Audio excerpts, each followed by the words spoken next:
China एक ऐसा देश है जिसकी कितनी भी बेइज्जती की जाए उनको लगता है वो सबसे बड़े हैं और उनका सबसे बड़ा। वैसे मैं इंडस्ट्रीज की बात कर रहा था, बट देखा जाए तो इतने छोटे छोटे होते हैं, उनके पास क्या ही बड़ा होगा। अब हाल ही में इन्होंने हमारे देश के न्यूज़पेपर को इन्फिल्ट्रेट करके हमें गुमराह करने की कोशिश की थी। ज्यादा लोगों ने ध्यान नहीं दिया होगा, बट कोशिश तो की ही थी। एक्चुअली क्या है ना, इनको लगता है कि अगर ये लोग इकोनॉमिकली इंडिया को सपोर्ट ना करें तो इंडिया की नैया डूब सकती है। आज इस वीडियो में हम इनको करारा जवाब देते हुए उनकी इन्फिल्ट्रेशन की धज्जियां उड़ाएंगे और उसके साथ साथ ये भी जानेंगे कि भारत खुद को इकोनॉमिकली आत्मनिर्भर बनाने के लिए क्या क्या स्टेप ले रहा है। और अगर तुम लोग ये सोच रहे हो कि आत्मनिर्भर बनने के लिए सिर्फ चाइनीज एप्लीकेशंस और यूटेंसिल्स को यूज करना बंद करना पड़ेगा, तो तुम लोग गलत हो। ये भी मैं इस वीडियो में अंत तक प्रूफ कर ही दूंगा। और इसके साथ साथ मैं आपको एक ऐसी वीडियो दिखाऊंगा जहाँ हमारे भारत देश का जो सर है उसको काट काट कर इन्होंने आधा चाइना में बताया और आधा पाकिस्तान में। तो इस वीडियो को अंत तक जरूर देखना और समझना। The infiltration of China in Indian news. Feb 2020 में जब कोरोना फैल रहा था तब चाइनीज एम्बेसडर सुन वेंडोंग, ये कैसा नाम है, कैसे कहते हैं? इससे बढ़िया नाम तो मैं दे दूं तेरे को, सन में ढूंढ। अब क्या ढूंढना है, कैसे ढूंढना है, कहाँ ढूंढना है, वो तेरा काम है। मस्त जोक मारा रे, ये हंस रहे हलकट हंस। तो इस चमगादड़ रूपी शख्सियत को पहले से कोरोना के बारे में सब पता था, क्योंकि इन्होंने ही तो फैलाया है। बट उस दौरान इसने इकोनॉमिक टाइम्स के एक आर्टिकल पे ये कोट किया था कि China efforts are not only protecting the health of its own people but also of the people of the world including India. तेरी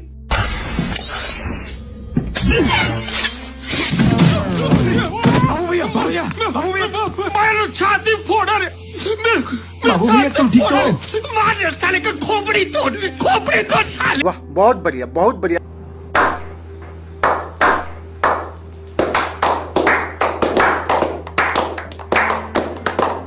अगर ऐसा ही होता तो दुनिया के आधे से ज्यादा देश, उनमें आधे से ज्यादा आबादी तुमको पेलने का मौका क्यों ढूंढती? पर नहीं, बात तो वही है ना, जात जाए पर औकात ना जाए।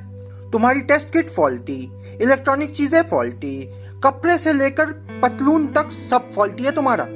इससे नीचे मैं गाइस जा नहीं सकता, वरना वहां पे भी ये लोग कुछ आर्टिफिशियली दिखा देंगे। अब चाइना में अंडरवेयर पहनोगे तो यही होगा।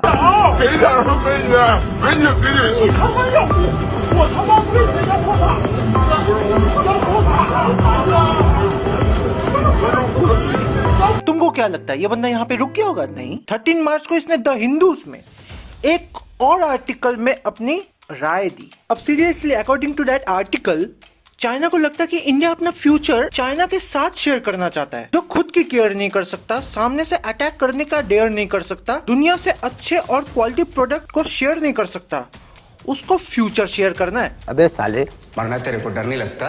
अरे चाइना का तो प्रेजेंट नहीं है, फ्यूचर तो दूर की बात है। अब इतना बड़ा आर्टिकल तो मैं पढ़ नहीं पाऊंगा, तुम लोग बोर हो जाओगे। पर according to this article, they have effectively maintain social stability in this pandemic. ये लोग सिर्फ झूठ बोल सकते हैं, ये लोग सच बिल्कुल नहीं बोल सकते। क्यों? मैं बताता हूँ क्यों। इनका प्लान ही यही था, वायरस, बायोलॉजिकल वॉर, इसके थ्रू ये लोग फाइट करेंगे और ऐसा दिखाएंगे कि ये एक्चुअली वेपन्स का यूज तो नहीं कर रहे, बट आधी से ज्यादा आबादी ये वैसे ही खत्म कर चुके हैं, और यही इनका प्लान था।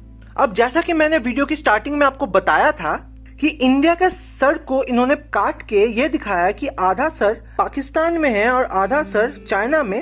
अपने गुस्से को काबू करते हुए उस वीडियो को जरा ध्यान से देखिए। Never accepted a border drafted by the British in 1914 demarcating the frontier between Tibet and British India, up to as the line of actual control, or the LAC, which includes landmarks such as the Pangong Lake and economy in the world, with a GDP of more than $14 trillion. ये एक ऐसी video थी जिसको देख के मुझे seriously बुरा लगा। ऐसा लगा कि मैं खुद अब जाने दो, वीडियो में दिक्कत हो जाएगी। अब आते हैं हमारे नेक्स्ट टॉपिक पे, the economical cut off from China. अब देखो, हमारा देश बदल रहा है, लेकिन कुछ लोगों का दिमाग नहीं बदल रहा। और ये बात बहुत सही है, क्योंकि सीरियसली नहीं बदला।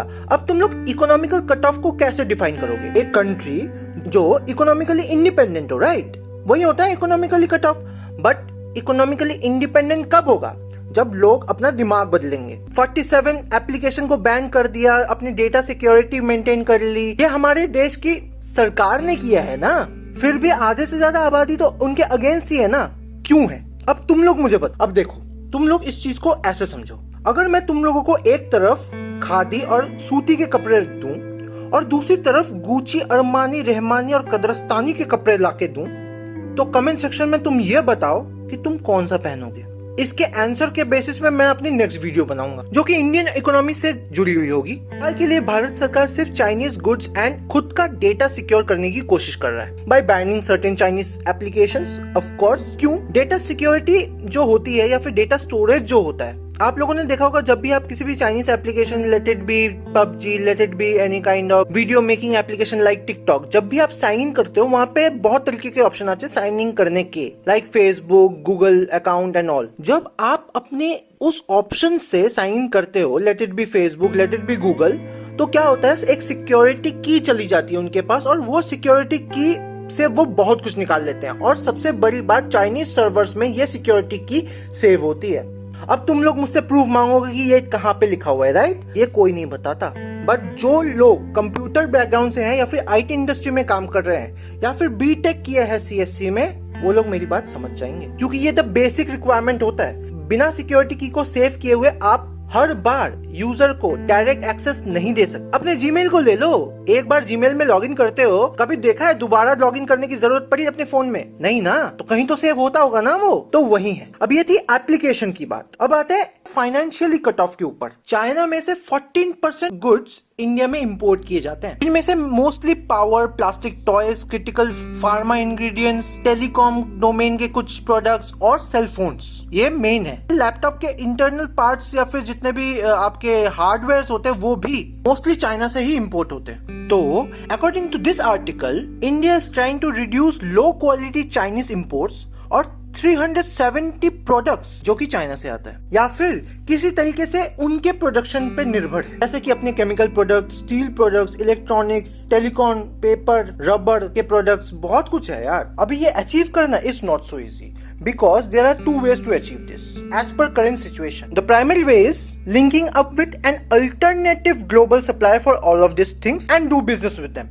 और यही बेस्ट वे है, क्योंकि जो दूसरा वे है उसमें ये है खुद का प्रोडक्शन स्टार्ट करो इंडिया में और खुद सपोर्ट करो, बट उसके लिए भी टाइम लगेगा। क्यों? अब कल को अगर मैं इंडिया में जीरा फोन निकालूं और उसके साथ ही साथ मैं तुम्हें उससे बेहतर क्वालिटी वाला सेम प्राइस में चाइनीज फोन चिपकाऊं या फिर OnePlus ले लो, OnePlus को रख दूं साथ, तो तुम लोग उन दोनों में से कौन सा चूज करोगे, क्यों चूज करोगे और किस लिए चूज करोगे, ये मुझे कमेंट सेक्शन में बताना। आंसर्स की इंटेंसिटी से तुम सबको तुम्हारा जवाब मिल जाएगा। तो गाइज आज के लिए बस इतना ही। अगर आप लोगों को ये वीडियो पसंद आई है तो प्लीज लाइक शेयर जरूर कीजिएगा और कमेंट सेक्शन में जो जो क्वेश्चन मैंने पूछे हैं उसके आंसर जरूर दीजिएगा, क्योंकि on the basis of that analysis only मैं अपनी नेक्स्ट वीडियो लाऊंगा।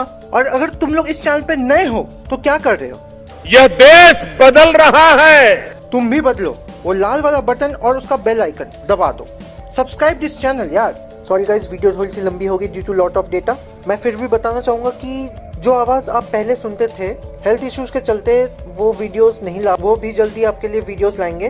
तब तक के लिए मैं आपका दोस्त, आपका होस्ट शेडी सिर्फ ट्रू में ऐसी वीडियो लाता रहेगा और सिर्फ ट्रू का मकसद पूरा करता रहेगा। मिलते हैं नेक्स्ट वीडियो में, तब तक के लिए बाय।